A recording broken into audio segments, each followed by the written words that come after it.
అదే సమయంలో 5, 6, 7, 8 మీ దగ్గర ఉన్నప్పుడు తల్లి బంధువులు భోజనం తీసుకెళ్తే నేరుగా భోజనం ఆమెతో వాళ్ళతో ఇవ్వకుండా మీరే ఎందుకు తీసుకెళ్ళి పెట్టేవాళ్ళు?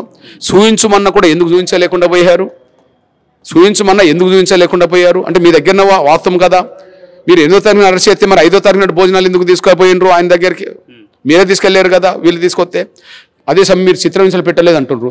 చిత్రహింసలు పెట్టకపోతే మీరు కోర్టుకు హాజరుపరిచే ముందు ఆసుపత్రిలో మీరు చెక్ చేసే తీసుకెళ్తారు కదా. మరి చెక్ చేసి తీసుకెళ్తే అంత బాగున్నదన్నప్పుడు మరి కోర్టు ప్రాంగణంలో ఆయన ఆయాసానికి గురై కింద పడిపోయే పరిస్థితిలో ఉన్న సమయంలో మరి ఎందుకు ప్రత్యేకంగా ఇంజక్షన్ తీపించి కోర్టు ప్రాంగణంలో వేశారు?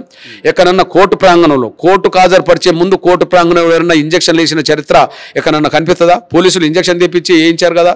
ఇవన్నీ మనకు అర్థమవుతున్నాయి. అంటే కేసు నమోదు కాకముందే ఈయనను అరెస్ట్ చేశారు. కేసు నమోదు కాకుండా చిత్రహింసలు పెట్టారు. చిత్రహింసలు తట్టుకోలేని పరిస్థితుల్లో కేసు నమోదు చేసి మీరు అరెస్ట్ చేసినామని చూపించుకొని జైలుకు పంపారు. ఆసుపత్రిలో మీరు బాగుండదన్నప్పుడు మళ్ళీ ఎందుకు చనిపోవాల్సి వచ్చేసింది?